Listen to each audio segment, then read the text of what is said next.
sejahtera bagi kita semua.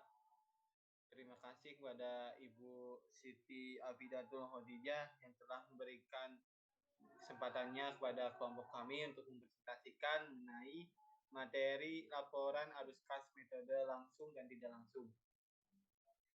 Sebelum lanjut, izinkan kami memperkenalkan anggota kami terlebih dahulu. Yang pertama ada Alicia Intan Pangwangun dengan nomor NPM 010. Yang kedua ada Silva Farda Aulia dengan NPM 080. Yang ketiga ada Sherly Afrisya dengan nomor NPM 108. Yang terakhir ada saya sendiri dengan nomor NPM 525. Untuk materi yang pertama akan disampaikan oleh Saudari Sherly. Untuk Saudari Sherly dipersilakan. Baik, terima kasih kepada moderator yang telah mempersilakan kepada saya untuk memaparkan materi mengenai pengertian dan tujuan laporan arus kas. Laporan arus kas merupakan laporan yang menyajikan informasi tentang arus kas masuk dan arus kas keluar serta secara kas suatu entitas untuk suatu periode tertentu. Penerimaan kas dan pembayaran kas selama suatu periode diklasifikasikan dalam laporan arus kas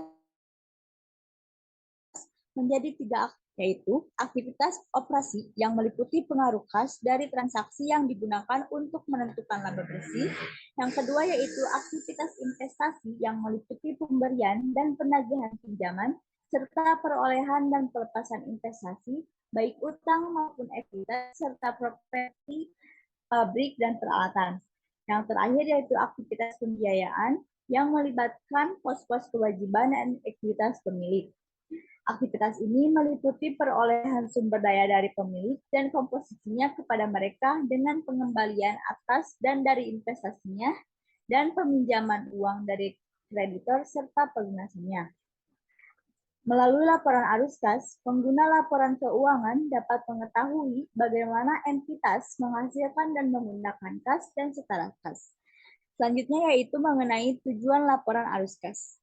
Tujuan utama laporan arus kas adalah menyediakan informasi yang relevan mengenai penerimaan dan pembayaran kas sebuah perusahaan selama suatu periode. Untuk meraih tujuan ini, laporan arus kas melaporkan yang pertama yaitu kas yang mempengaruhi operasi selama suatu periode, yang kedua yaitu transaksi investasi, yang ketiga transaksi pembiayaan, dan yang terakhir yaitu kenaikan atau penurunan bersih kas selama suatu periode. Pelaporan sumber, tujuan pemakaian, dan kenaikan atau penurunan bersih kas dapat membantu investor, kreditor, dan pihak-pihak lain mengetahui apa yang terjadi terhadap sumber daya perusahaan. Laporan arus kas ini dapat menjawab pertanyaan-pertanyaan seperti dari mana kas berasal selama suatu periode, berapa kas yang digunakan selama satu periode, ataupun berapa perubahan saldo kas selama suatu periode. Sekian yang dapat saya sampaikan, saya kembalikan kepada moderator. Terima kasih kepada Saudari Sherly yang telah menyampaikan materi mengenai pengertian dan tujuan laporan arus kas. Untuk materi selanjutnya akan disampaikan oleh Saudari Alicia. Untuk Saudari Alicia dipersilakan. Terima kasih kepada moderator atas kesempatannya. Berikutnya adalah materi tentang metode laporan arus kas. Laporan arus kas memiliki 2 metode, yaitu yang pertama adalah metode langsung. Pada metode ini memperinci arus kas aktual dari kegiatan operasi entitas. Ketika metode ini digunakan, informasi dapat diperoleh dari catatan akuntansi entitas atau dengan menyusulkan penjualan, beban pokok penjualan, dan pos-pos lain dalam laporan laba rugi komprehensif. Yang kedua ada metode tidak langsung. Pada metode ini, arus kas neto dari aktivitas operasi ditentukan dengan menyesuaikan laba atau rugi neto dari pengaruh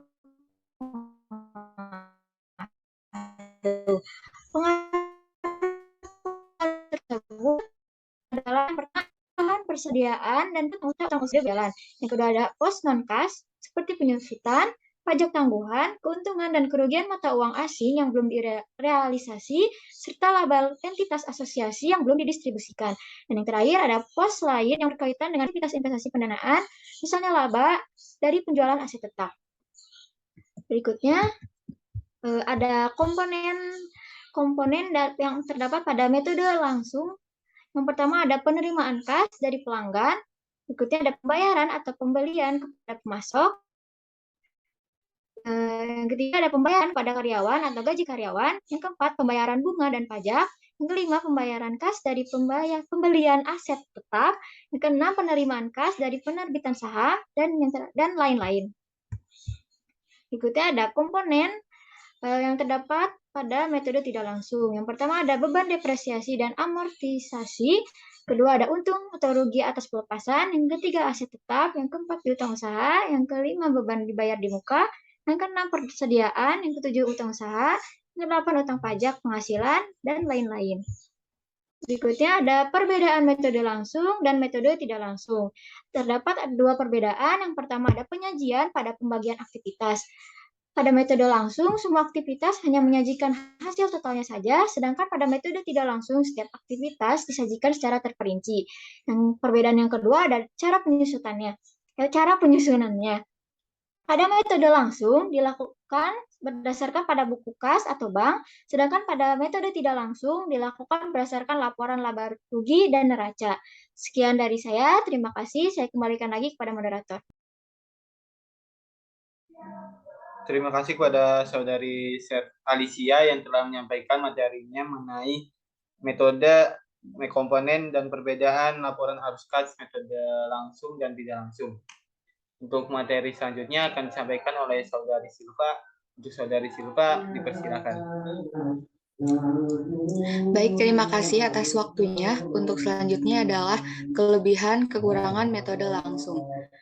Kelebihan dari metode langsung ini adalah melaporkan sumber dan penggunaan kas dalam laporan arus kas. Metode arus kas langsung memiliki kelebihan dalam pelaporan sumber dan penggunaan dana kas. Metode yang satu ini menggolongkan berbagai kegiatan operasional menjadi beberapa subkategori. Walaupun pengumpulan data seringkali sulit dilakukan, namun metode ini mampu memberikan informasi yang lebih banyak, lengkap, dan lebih mudah untuk dipahami. Dengan demikian, pelaku usaha mampu mengevaluasi keuangan dengan mudah dan bisa segera mengambil keputusan yang sesuai. Di sisi lain, kelemahan metode ini yaitu terletak pada proses penyusunannya sendiri. Laporan arus kas langsung membutuhkan data yang tidak sedikit sehingga proses penyusunannya akan memakan waktu dan biaya yang relatif mahal. Selain itu, data yang dibutuhkan seringkali tidak mudah didapat. Adapun selanjutnya adalah kelebihan dan kekurangan metode tidak langsung. Adapun kelebihan dari metode arus kas tidak langsung adalah berfokus pada perbedaan laba bersih dan arus kas dari berbagai aktivitas operasional. Dengan demikian, metode ini dapat digunakan untuk menunjukkan hubungan antara laba dan rugi, neraca, serta arus kas perusahaan. Penyusunan laporan arus kas dengan metode ini juga lebih mudah karena data yang diperlukan juga tersedia. Sementara dari segi biaya yang dibutuhkan, penggunaan metode ini juga relatif lebih rendah daripada metode arus kas langsung. Kekurangan metode arus kas tidak langsung adalah metode ini kurang transparan. Selain itu, jarang memenuhi beberapa aturan atau prosedur akuntansi internasional.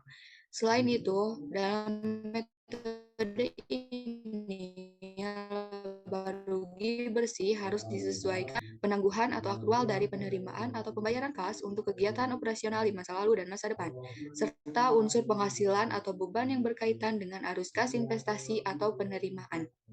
Sekian dari saya kembalikan lagi kepada moderator.